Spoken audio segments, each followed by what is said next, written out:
What's going on, everybody? This is Living in Arizona, and today we're going to talk about Arizona being sold out. I'm hearing this from people that I know, friends, people that I just meet. They're saying they're getting sold out. They're basically priced out of living in Arizona. For example, my friend, she just got out of her lease. She was paying a nice price, thought everything was good, going to get out of that home and move to a new area. Little did she know that prices are 30 to 40% higher than they were even a year ago. And I'm going to encourage you guys in the comment section below to actually share your story about being priced out of Arizona if you're a local or if you're moving here.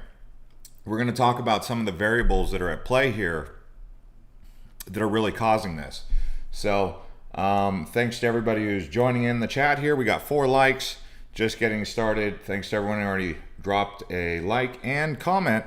Let's see what you guys have to say, but let's talk about some of the factors here. So, Census reveals the fastest growing cities in the US. Here's why Phoenix is so hot. So, Phoenix is basically one of the fastest growing cities in the country. Even if you go on to New York Times, no large city grew faster than Phoenix. In fact, the only other city that's really competing with Phoenix right now is Austin, Texas. And Austin, Texas is probably pricing people out a little bit faster or more than Phoenix is even. But there's more to Arizona than just Phoenix. We're also going to talk about Tucson, which has also experienced an outrageous boom. Gas prices are way up. We posted a comment here on Living in Arizona in our community tab talking about the gas prices. Gas prices have doubled in 1 year. Anyone know why? We're still waiting for the comments to come in, but we got a lot of comments. Some people were saying Brandon had something to do with it. I'm not going to get too much into that, but you can see there was a couple Brandon comments. But at the end of the day, the gas prices are hitting everybody. It doesn't matter if you're a Brandon guy or not. And I only say Brandon because that's what people are calling him, or calling the situation. Anyway, so on a lighter note, if you guys want to follow us on Instagram, we have Instagram Living in Arizona now. But let's see, we got some comments coming in. Someone said, yep, prices were nuts, out of range now, unfortunately. But yeah, I'm talking about people who've lived here for a long time. They decided to sell, and the next thing you know, they're entering into a housing market to rent, and they're like, whoa, whoa, whoa. I mean, in my own personal situation, I sold my house in 2020 in December. I made more than I paid, obviously. I watched my home price appreciate by about 50% or maybe 40%. I was happy with that, but little did I know it was going to double in price in 3 years, especially being out in the boonies in Santan Valley. So I was paying around $1,300 a month, and now I'm paying $2,400 a month. Half the size of a house, a little bit better area, but it's an apartment and not really a backyard. So I'm like, I've doubled the price. And I didn't expect this to be an irrational market given the situation that we have going on in the world today. But I didn't factor in that because of the situation going on, people are paying more attention to where their home environment is. They care more about where they live because they're staying home to save lives, or they're staying home to work from home. So now working from home and being at home is more important to people. So, you have a bunch of different websites talking about the reason why Phoenix is growing. And this one here, Get Bellhops, they're an outsider's perspective, but they talk about some of the pros and cons. I mean, we talk about that all the time on this channel. But one of the things they're saying is that the weather is the big draw. The downside that most people complain about is the traffic, and now the housing prices. So we've seen this keep up. Now, like I told you guys about Zillow here, by the way, thanks to 17 people who already hit the like button. And I see your guys' comments. Someone says you should keep politics out of it. Yeah, no, I was sharing the poll, and those people, they brought the politics into it. And people bring politics into things pretty much every day. You'll see it in this chat right now. Whether you agree with the politics or not, legislations and laws, they do play a factor in what is going on. Sometimes they can have a negative impact, even if you thought it was going to have a positive impact. So, I mean, politics, it is a reality of legislation. laws do affect and have an impact on society.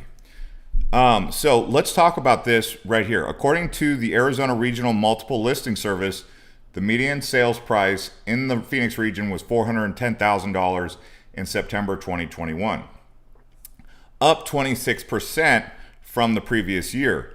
It is $81,000 more than last September's median price. So before it was around $320,000, now it's $410,000 just in Phoenix. That's just in 1 year. And 2020 was a massive jump too. But we see someone said, you can't keep politics out of it when it's a major contributing factor. Yeah, I'm not trying to bring politics into it, but the politics do come up because people talk about certain, it's like a cause and effect. It's like, if you wear a jacket, the cause and the effect is going to be that you're going to get warmer. You take the jacket off, what's the effect? You're going to have a cause and effect from that. Now, whether any political party is to blame, there's no real way to say that. What we have going on right now is higher gas prices, and people can speculate all across the board as to why that happened. We also have a health crisis going on, which we could speculate on all day long. But again, that's not going to change the outcome right now. And then also we have high housing prices and inflation. Now, one of the other things that's coming up that is causing an issue is the mortgage rates. So you can see on USA Today, they're saying higher mortgage rates are coming, what it could mean for home buyers. So I'm like tempted to jump back in and be like, you know what? Between what I'm paying for a home, like if I just take my $2,400 rent and I times it by 12, right? I'm upwards around 20, it's a little bit more than 2,400. So I'm around about $25,000, $26,000 per year that I'm basically just throwing away, right? So I'm like, well, if I just go buy a house, even though it's inflated, but then I see something like this and I'm like, man, the writing is on the wall. I mean, we've got wages, salary not keeping up with the inflation. We've got interest rates getting ready to go up. So I look at the market and I say to myself, I don't really think this is sustainable. But I look at what the experts are saying, and I'm no expert, so please don't think that I'm trying to frame myself as an expert. This is not financial advice, but they say the market's still got another 15% to go up next 6 months. So I'm like, to me, it hasn't made sense since 2020 to see the housing prices go up during a health crisis like we saw. But then, because I wasn't anticipating the amount of QE, quantitative easing, stimulus that was going to take place, like $6 or $7 trillion plus, I mean, a little bit more than that. I didn't take into consideration how much that was going to impact the economy. So there is a couple factors. You see people already in here talking about politics. So it's kind of unavoidable on this channel because people talk about it. I try to be agnostic and stay out of that conversation because my opinion is not necessarily going to play a factor in this, but when it comes to the politics. But my opinion on this right here, this set of legislation, higher mortgage rates coming. So right now, I think we're seeing 2.5%. And the interesting thing is when interest rates are low, people are more inclined to get a loan. And what happens when you create a loan? They print more money into circulation. That's how it works out there. So when someone takes a loan, that's newly minted currency that cycles into the economy.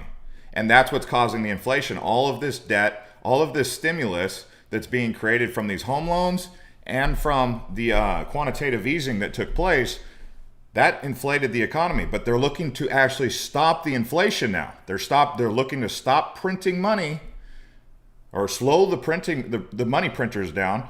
And that's what raising the rates will do, because people are going to be like, well, now I'm not getting a good interest rate. So they're going to maybe hold off. But right now we've been at historic lows. Like Janet says, mortgage rates are still at historic lows. Yes. And if you look at the housing prices around Phoenix Metro, for example, let's just go to, let's say, Scottsdale. A one bedroom is going between, at Alta Raintree, this is on Raintree, anywhere between $1,700 and $2,700 for a one bedroom, as small as 695 square feet to 1,100 square feet. So a one bedroom anywhere between 17 to 2,700. Another place, a one bedroom, two baths, 2,100, 3,400. That's in Scottsdale. I mean, Scottsdale is pretty expensive, right? Now, if you're looking to move to maybe Peoria, say, you can get a little bit better price on a one bedroom. They're saying that you can get a one bedroom for around 1,700. And if you go to some of the less desirable areas, you could still find a studio apartment on Bell Road, right here. I mean, the thing is, people don't want to live there. They don't want to live there because that's where the people who are on, certain types of drugs are, and they just walk around the street, and that's where the highest level of break-ins happens, because there's people on drugs out there, right? So, you could live there, but people don't want to live there, and that's why it's so cheap. But $700 to $800 for a one bedroom. And, some people don't have any problems when they live there. It's just if you ever go down Bell Road in between 7th Street all the way to like I-17, at 8 o'clock at night, you'll see, it's not probably the best place you want to live. I'm still waiting on the comments to come in to see what people are saying about their experience with the inflation. But Rick says, I remember one bedroom above average apartments in Scottsdale being $750 in the early 2000s, the good old days. Yeah, I mean, I remember back when I was first out of high school, I had a sales job working at the car wash, and I was making $1,000 a week my first year out of high school. I mean, it was crazy money. It was like I was making so much money as a 18, 19-year-old kid as a salesman at a car wash. And I remember the apartments at the time were like $800, and I remember thinking, man, can I afford that?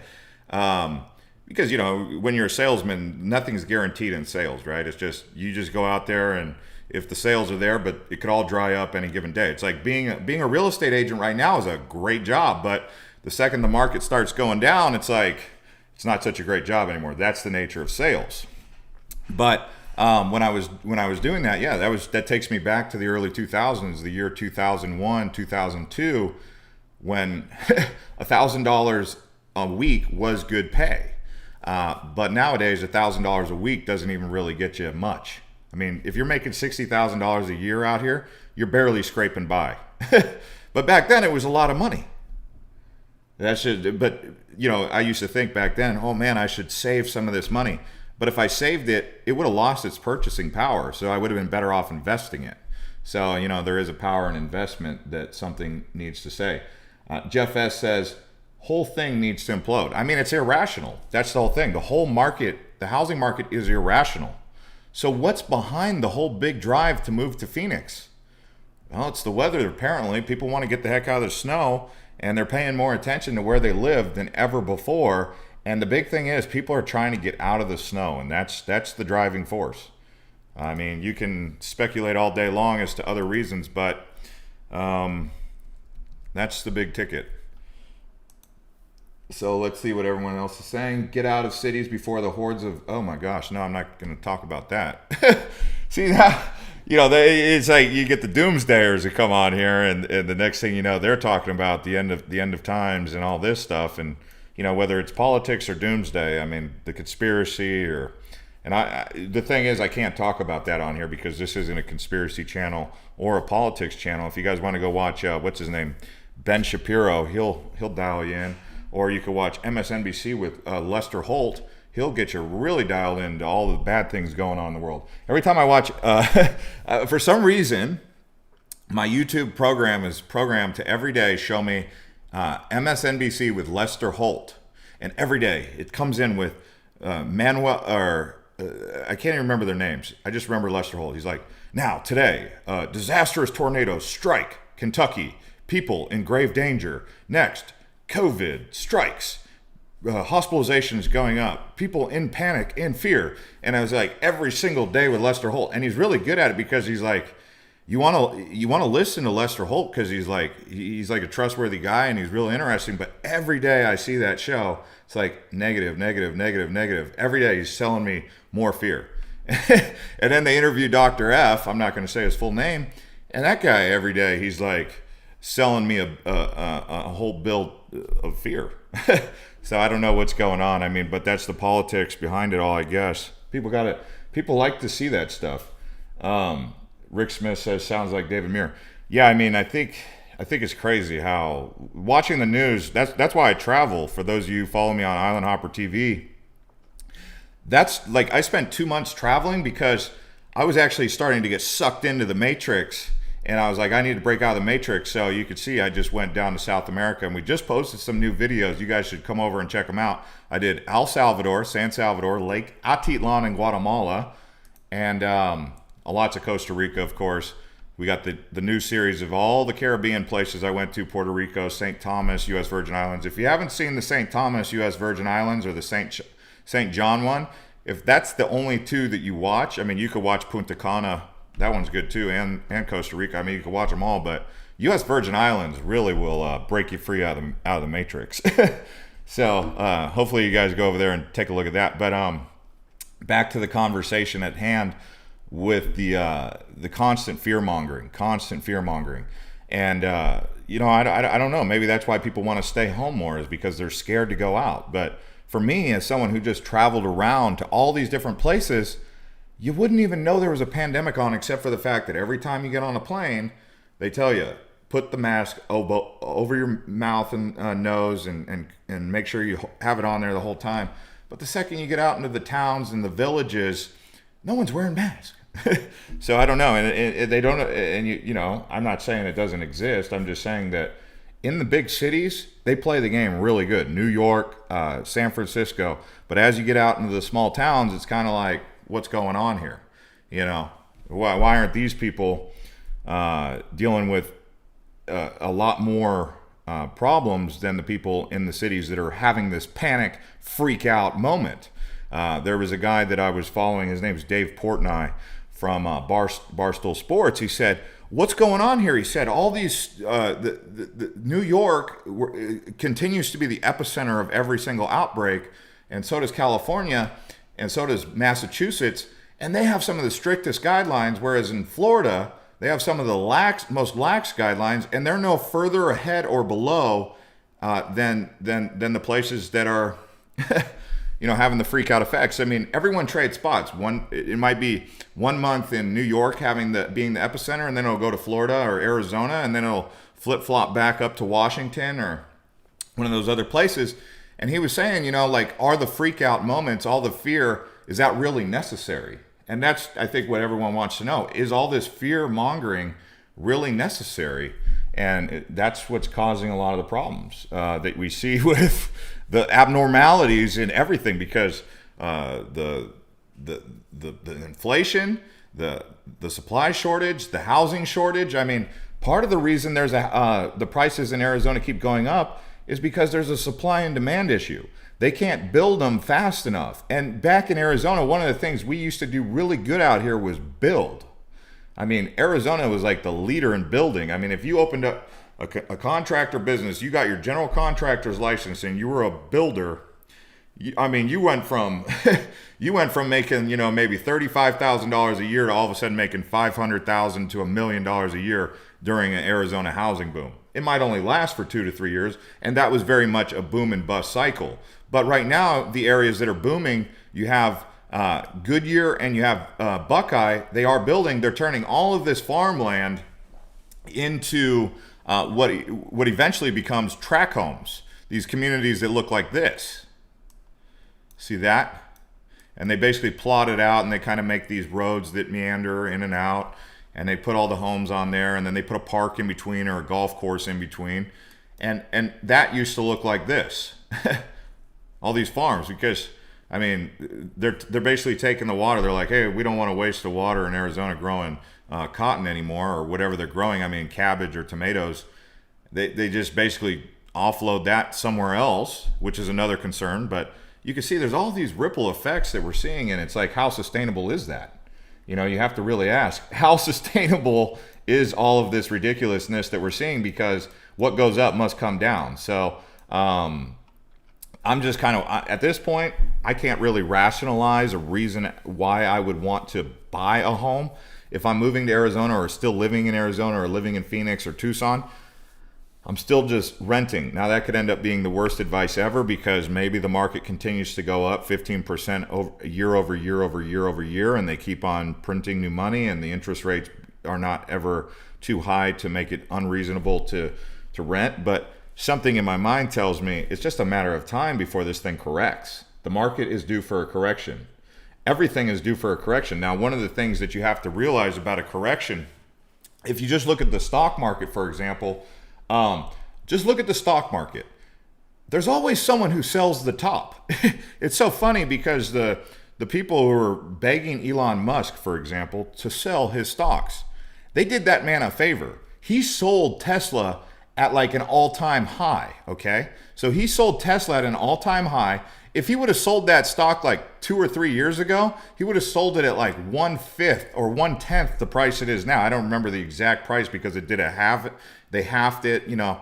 But you guys know what I'm talking about for those of you who are investors in Tesla. And he used that hysterical, irrational behavior of the people who were telling him to sell. He posted a tweet out, but anyone knows he sold the top of the market. He sold the top of the market.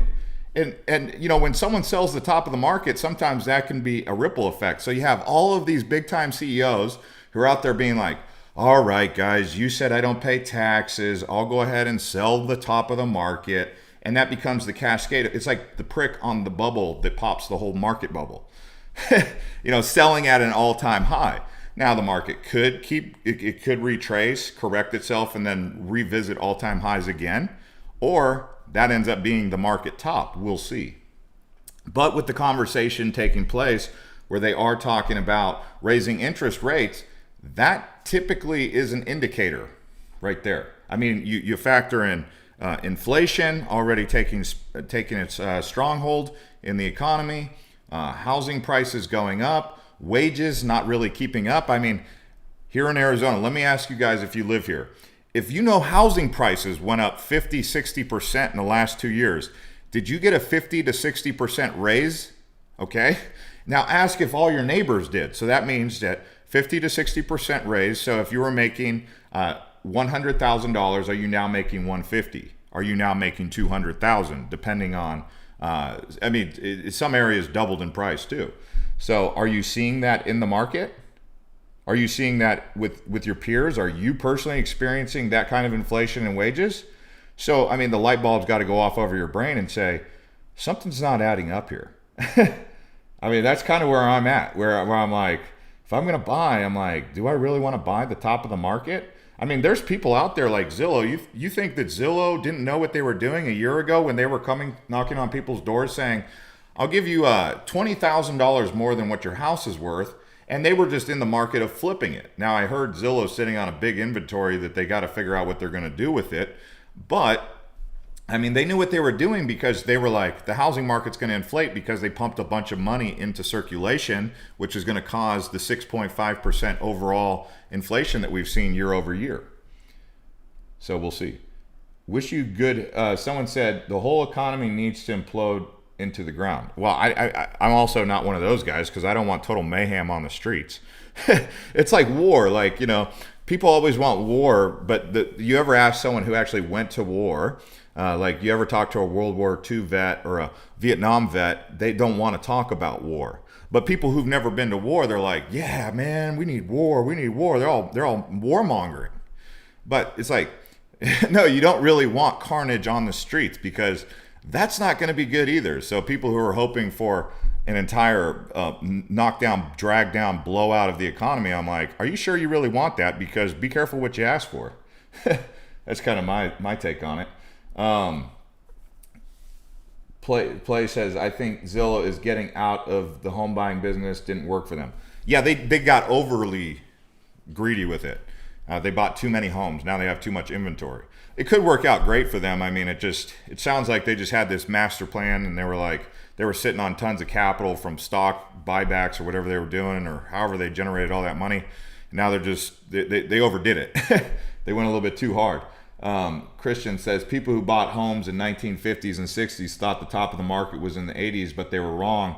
This will keep going on as long as they keep printing money. Yes, as long as they keep printing money, but at some point in time, they're going to have to slow down the money printing. I mean, and typically that begins with the interest rates going up because, like I was trying to explain previously, the way that new money is entered into the market in a healthy way without stimulus or quantitative easing is through new home loans, because money is debt. Debt is money. So when you take out a loan against your home, when you create a loan, when you take out a loan for a car or a home, that money comes from the Federal Reserve and is issued to you through a financial institution. So that is newly minted capital, liquidity, money into the market, currency that did not exist previously. So that's why you have this big injection of capital all around the country and inflation along with the QE. So when they raise the interest rates, that's going to cause less inflation to occur because less people are going to be taking out debt, loans. And so that's kind of what we're paying attention to. But they look at it like it's like a crank and a lever. It's like you just kind of adjust the lever ever so slightly. And they're just basically adjusting levers, and they're using the data to tell them everything they need to know. EIN Park says the reason large companies are selling their stock is to buy it back for pennies after the crash. Yeah, I mean, there's always this theory about why did so many corporate CEOs step down? Why are all these people selling? And that's the thing that's the genius about Elon Musk that the woke movement wasn't even conscious of. They're telling the man to sell at the all-time high, and he's like, "Oh, you guys really want me to sell? You guys really need me to sell? All right." Because if he just sold without being told to sell the top, people would be like, "Oh, Elon Musk sold the top of the market." Now he's got his perfect excuse. He's like, "Well, they told me to sell at the top." You see, it's like it's using these people who don't really know economics. They don't understand how the whole system works. And they get played and they feed into it, and then they think they're doing a good thing, and then what they're really doing is contributing to a larger scheme. I mean, some of you guys know exactly what I'm talking about with selling the top. That's the whole way you make money, is you buy low and then you sell high. What people who don't understand economics do, like when they buy Doge or they buy Bitcoin or they buy Shiba Inu coin or they buy whatever, they FOMO in, they have a fear of missing out, so they buy really high. And then the price comes back down. So they buy at 40 cents and it comes trickling back down to 20 cents. And they're like, "Oh my gosh, Dogecoin sucks." But everyone who bought at 2 cents and sold at 40 cents has a totally different outlook on things. So with this housing market here, we have all-time highs in the market, and you have not very good sale prices. And to me, that's an indication of like, at some point, we're going to reach a top. The market's going to top out. It's not going to always keep going up, up, up, unless we enter into a situation like we saw in Australia, which would be, kind of like an irrational market. I think Australia's had 20 plus years of growth, but they're a smaller country and they have a lot of mineral resources that they're tapping into. But we'll see how much longer Australia will continue to grow and expand their economy.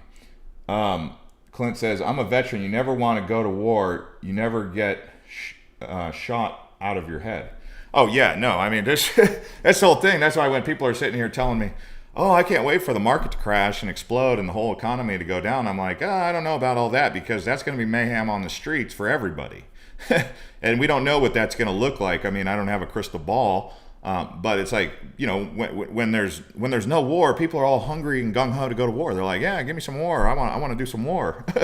and then they get there and they're like, "Oh, no, I don't even want to talk about it." And as someone who was in the Navy, I didn't see like hand-to-hand combat every single day, but I mean, we were in combat situations where we were, in the Arabian Sea and the Persian Gulf, and we'd be sitting out there and loading bombs, and the jets would come back without the bombs. What does that mean? The bombs came off. And you don't think about it at the time, but then when you're sitting there and one day, you're like, "Whoa, those bombs came off. I wonder who was on the other end of that," and those kind of things. It's not always what you saw or what you experienced. Sometimes it's like what you contributed to that also eats you up inside. So war is not a good thing. War sucks, and so does problems on the streets with the economy. EIN says, dollar cost average gold and silver, only real safe investment I know of currently. I have an opinion on gold and silver. Number one is, you're right, gold and silver historically has been the safe haven asset. Although, one of the things that I will say about the gold standard in 1972, when we went away from the gold standard, when does technology ever go back in time to a technology that they left? So gold, precious metal, any sort of precious metal, gold, silver, palladium, platinum, whatever one you want to use, copper, but for the most part it's gold, right? Or silver. I mean, when do you leave a technology and then go back to it? When does that ever happen? It's like, if you leave the VCR, does technology go back to the VCR, or do they reinvent a new technology? So it's like currency. Before it was gold and silver, I mean, even in Guatemala, it was interesting because they were using quetzales. You know, they use quetzales, which is a bird. They use quetzales bird feathers. So, using bird feathers as currency, or using shells as currency. So did we go back to bird feathers or shells or other things like this? No. What's more than likely going to happen, some people are going to disagree with this, it's going to be a digital currency. Now, the only downside I could possibly see with the digital currency is the internet going to last forever? I mean, what if there was some of you guys, now we're definitely out in that whole left field of conversations that we go into, but I'll go there. They have EMF, EMPs, electromagnetic pulse attack. They say that if they detonated an EMP satellite or some sort of dirty bomb over the United States, that could wipe out the grid or fry the grid. I mean, you could get into all sorts of hypotheticals about what an EMP explosion over the United States would look like. But basically, long story short, is it shorts out all electricity. And then what ends up happening is, if you're driving down the road, what charges your car? Your battery. That's why if your battery goes out while you're driving on the freeway. So if there was an EMP and you're out there driving maybe like 50 miles away from home, and all of a sudden an EMP strikes, this could even happen with the sun. The sun could cause an EMP, electromagnetic pulse. It doesn't necessarily always have to be a human attack, but that could possibly fry the internet. And if it fried the internet, does the internet have a backup protocol? Yes, it does. But could it also fry the backup? And then you have a whole currency that's related to digital. In that case, gold and silver would be the reserve. So there is this idea about gold and silver having value. And trust me, I mean, my grandparents are always like, "Did you buy gold? Did you buy silver?" I'm like, well, the thing I don't like about gold and silver is you got to find a place to have. Where's your custodian?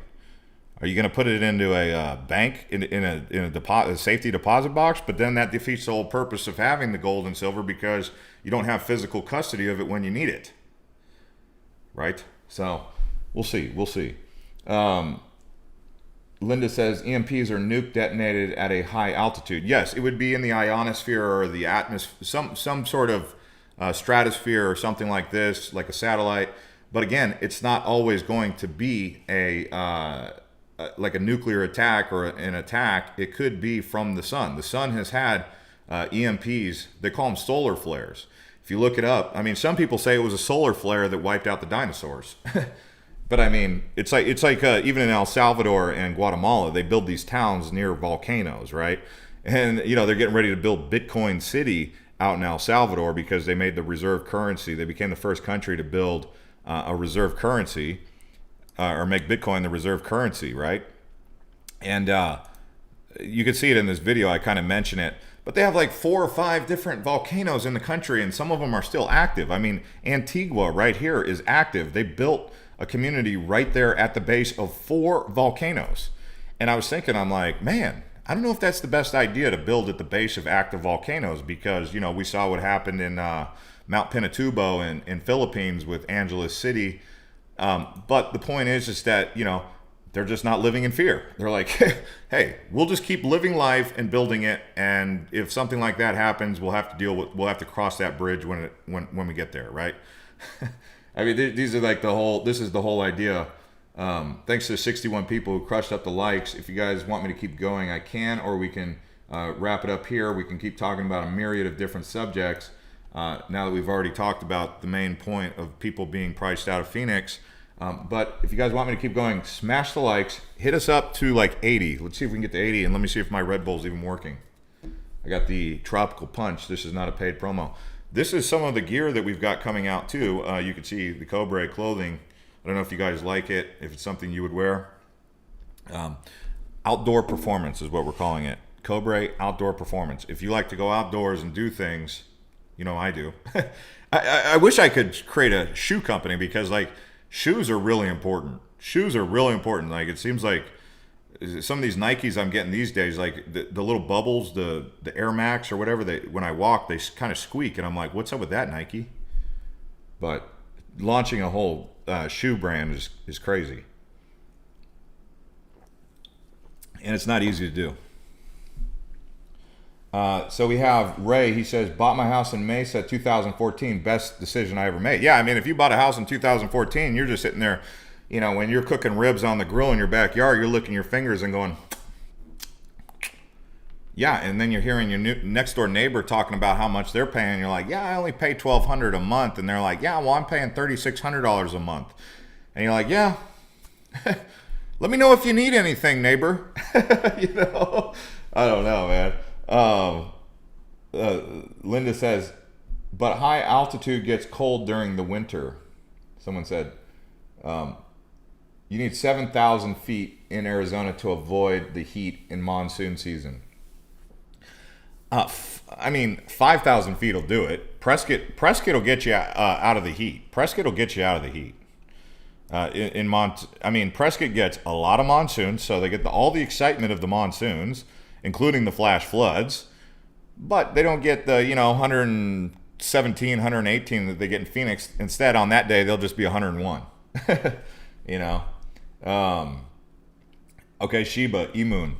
What was, when you're at 5,000 feet, what's your town?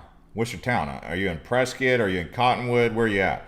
But when it's 117 in August in Phoenix, actually July, I think July is hotter than August, although August is typically, supposedly, historically hotter.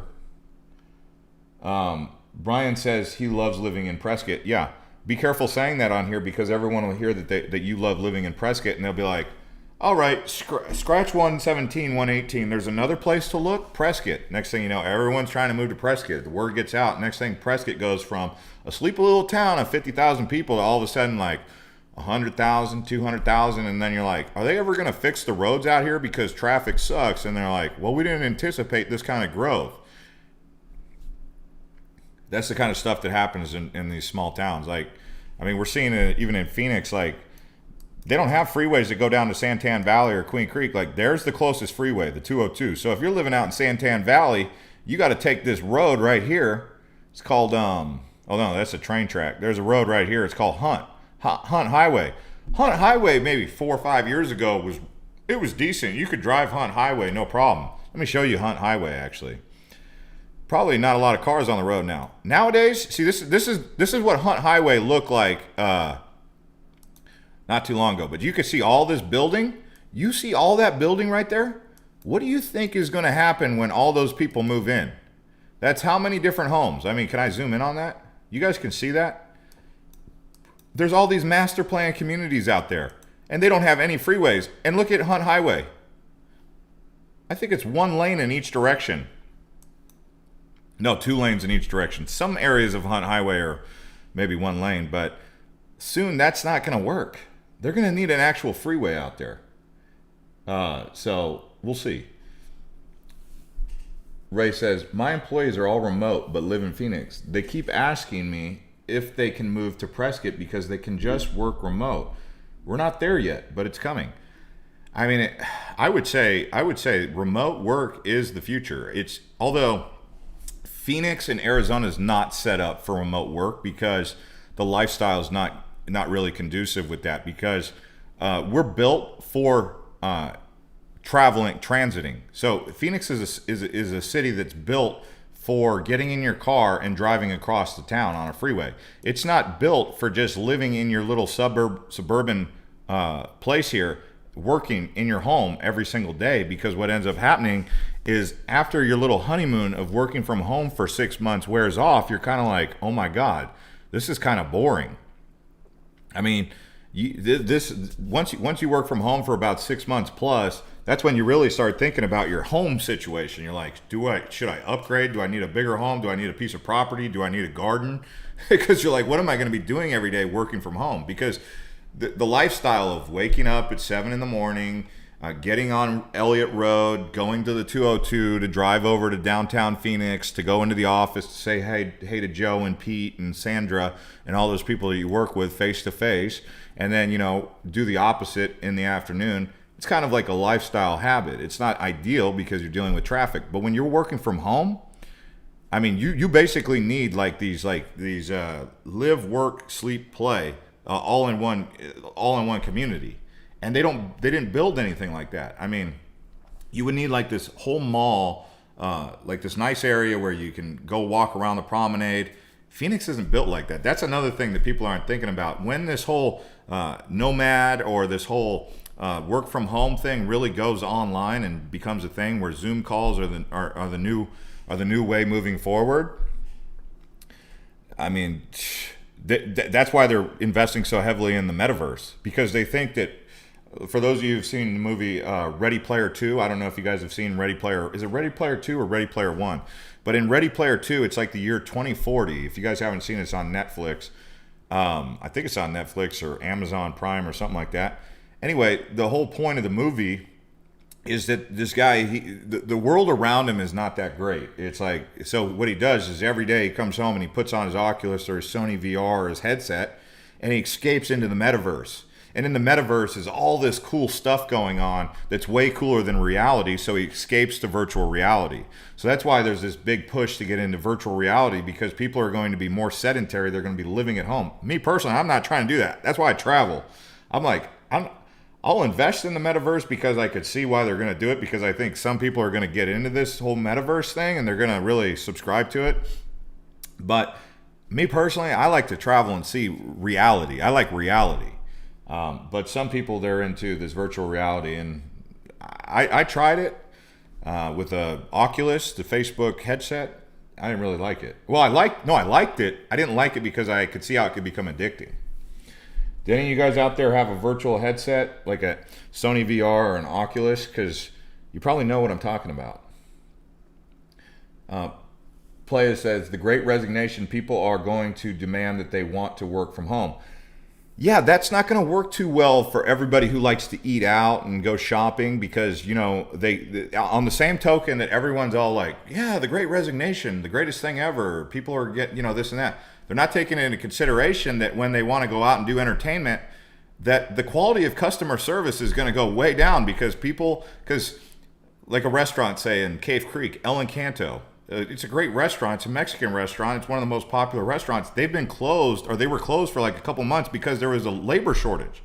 They couldn't find employees to work there. And everyone's like, that's so stupid. Why are they closed? And they're not taking into consideration that there's a labor shortage. There's a Great Resignation. People are not wanting to take those jobs anymore. So who's going to do that work?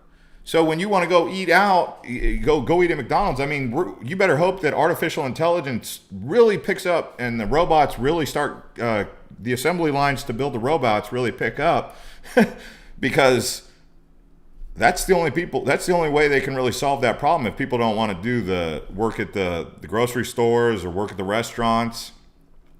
So we'll see. I mean, do you guys think about that? Like, have you noticed that customer service is going down? Like, for me, I've noticed customer service is way down, all across, everywhere, for like the last 2 or 3 years. I mean, ever since the thing began, I noticed that customer service. So, but I don't blame the workers. I actually thank them for taking the time to do the work. But I think about, why did this happen, or how is this happening? And I'm like, at least someone's doing it, because what's going to happen when no one's willing to do the work that people don't want to do? And they don't want to invite any immigrants to the United States.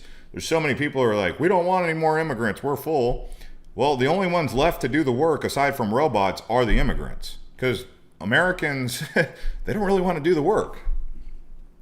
So we'll see. I mean, you guys can speculate on that all day long, but I mean, there's always a cause and effect. So when people are like stepping down and deciding they don't want to do that work, that's why when I go to In-N-Out and I see Chick-fil-A, I'm like, hey, that's old Americana right there. That's how they used to do it. You see like 15 to 20 like college or high school, college age kids just working together like in an assembly line, just flipping burgers and chicken sandwiches out there.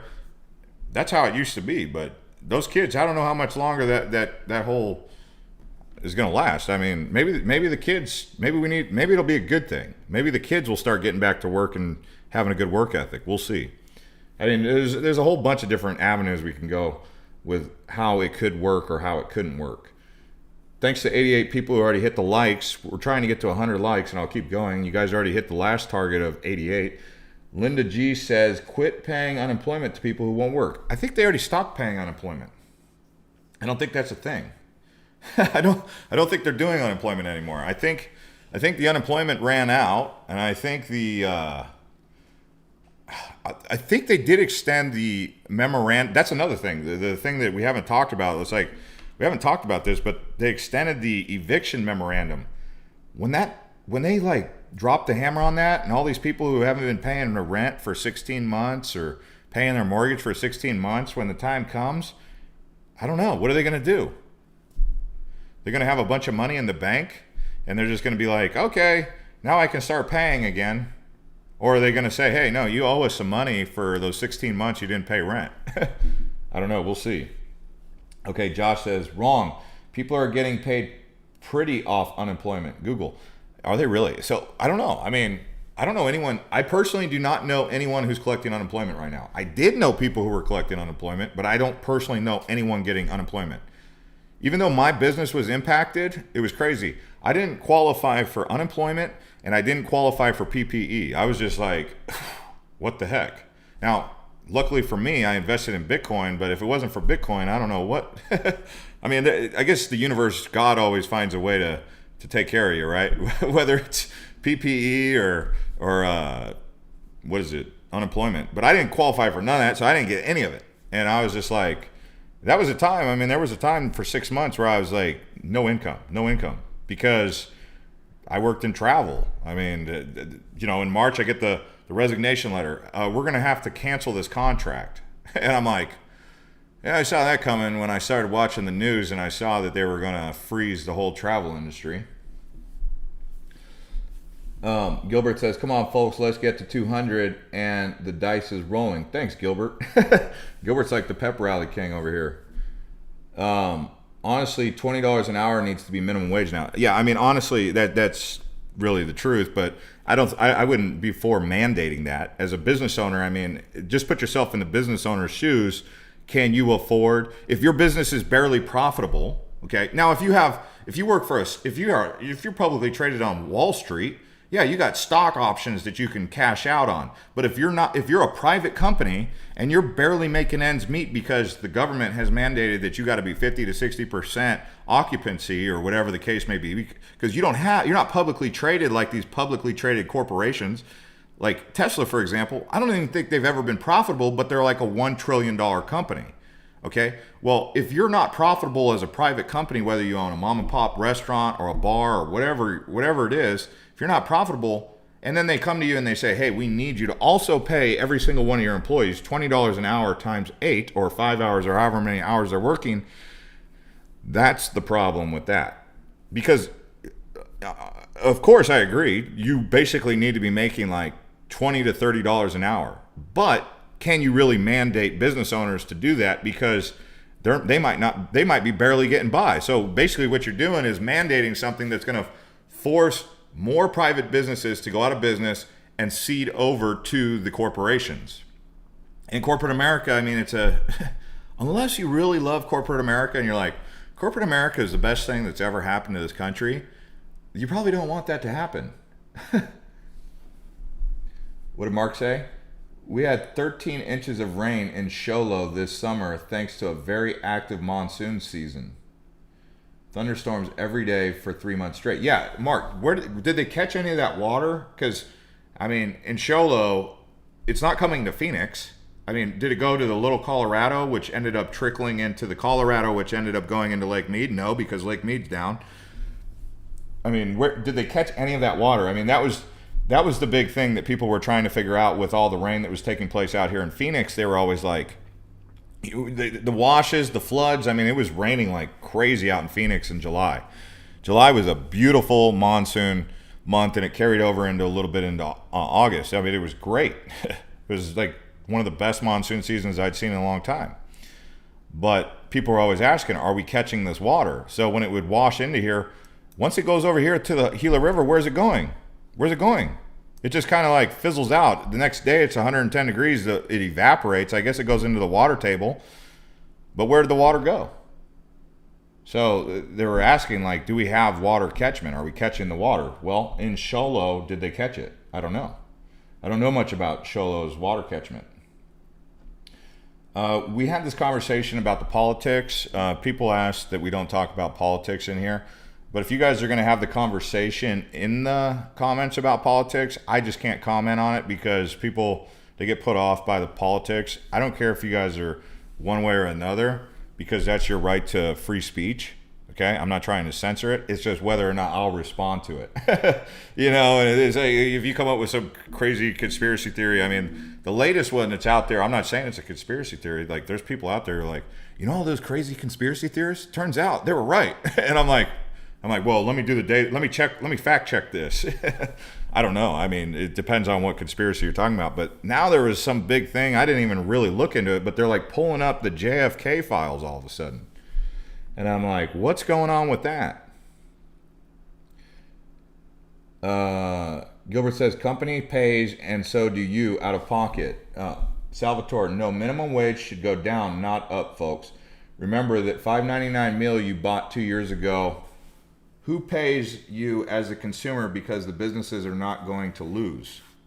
Yeah, I mean, ultimately, that's another good point that Gilbert just brought up, because check this out. What he's basically saying is, when you force a business owner to have more overhead or more it's like a tax on him or her, what do they have to do in turn? They have to raise the prices, which ultimately come back to you. So the whole thing about mandating minimum wage, you have to let the free market iron that out.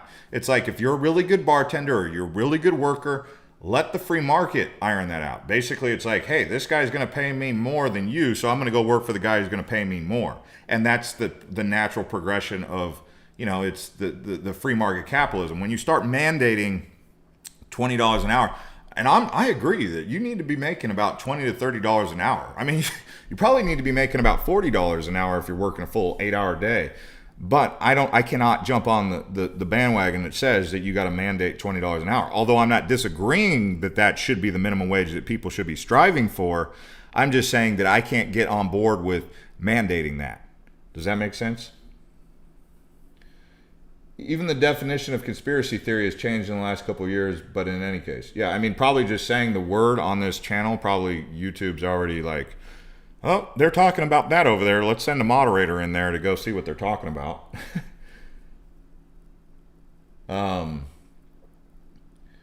What do you think of the cannabis industry in Arizona? Another one of those words that YouTube likes to flag. But whatever. I mean, we'll see. I mean, that's why I need your guys' support in the comments, because if we're going to go into conversations like these, conspiracy and cannabis and stuff like that, well, number one is I think it's a good thing. I don't necessarily think that smoking cannabis is a good thing, in the sense that if it affects you negatively, you shouldn't do it. If it affects you positively, you should be able to do it. So I'm saying that it's up to the person, free choice, to be able to make that decision. It's not up to me to outlaw it or mandate it, because I've seen it have negative effects on people. I've seen it have positive effects on people. But anything in excess, it's like even too much alcohol can cause you problems. But what happens when you become an alcoholic? They send you to AA. So, I mean, if you become addicted to something, that's not good. But as far as that industry being legal, yeah, absolutely. I mean, decriminalize the heck out of that thing. I mean, do I smoke right now? No, I haven't smoked for quite a long time, actually. But I have in the past, and I always had my medical card. And I was, back when I had my medical card and I had to go through the whole process to get my medical card, I was like, why don't they just make this recreational already? But now that it's recreational and I don't even smoke, I'm like, and the reason I stopped smoking was because I wanted to be focused on my work and all that. I kind of grew up a little bit, but I still support people who choose to do that. So that's where I stand with that. Jeff S says there is no free market; it's rigged. Well, you do have a point. I mean, this is that'd be ultimate corruption. I mean, you go to like Latin America and you talk to all the locals and you're like, what's going on down here? Why are there poor people over here and then there's really, really, really rich people over here? And they're like, corruption. And you look at the United States and you're like, well, we have it too, but we don't have it that bad. I mean, we don't have the problems in, society like they have with, basically like 90% of the population is like really poor. And then like 10% or like 9% is living middle class, and then 1% is like mega wealthy, if it's even that. It's like there's like very few mega wealthy. I think like in Mexico, for example, someone said 32 families or something like that control all of Mexico. So it's like, how do 32 families control a whole nation? So we'll see. I don't know on all that, but it always goes back to corruption. Someone says, when you mess with the natural law, you lose, make your own future. Yeah, I mean, you have to be like, I would say education is really important. I think that we need to go back to education, putting an emphasis on education. I don't know why we don't. I think we do, but we probably should make more of a large investment into teachers. I think if there's someone out there who's really due for a raise, it's teachers. And I think that even putting an incentive in there for teachers to really do a great job, because some teachers are just like not doing a great job and they're not educating the youth of America. But education is so important, and it starts at home with the parents. But we have a whole generation of children. Like my mom, she works at a school. She's not a teacher. She works in the special education department, and she says she sees it, kids showing up to school every day with the same clothes on, dirty fingernails, they haven't showered. I mean, the first thing you want to do is like, it hurts, it makes you sad, right? Like it makes you almost cry, right? You're like, oh, that's sad.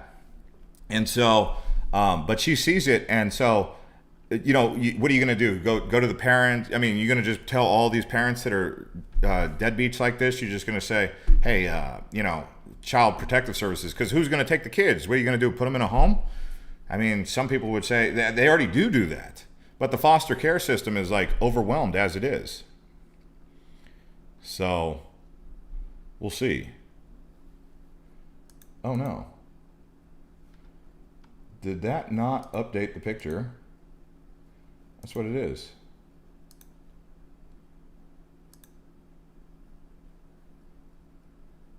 Oh, that's what it is. Okay. I'm using the same picture I used last time, and I'm like, what is going on here? Anyways, not to change the subject, but what is the outdoor clothing you sell? It's called Cobre. Yeah, that's a good subject that I like talking about. I did create a website. It's not quite where I want it to be. So what I'm saying is, like, if people start buying there, then I have to go do fulfillment of orders. And I'm not quite ready for that because I'm buying in bulk. But I can show you some of the stuff that I have. This box right here. I'm basically buying a bunch of clothes in bulk, and it's outdoor performance and a variety of different clothing, and yeah, but. I'm wearing it right now, and it's what I like to wear when I hike because it's dry fit.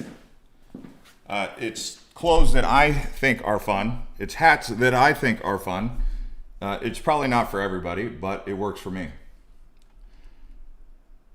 And if anyone else agrees with me that it's nice, then we'll see. I mean, it just clothes that I like to wear, and it's saying, hey, when I go hiking, when I go exploring, when I go traveling around with Island Hopper, what do I wear?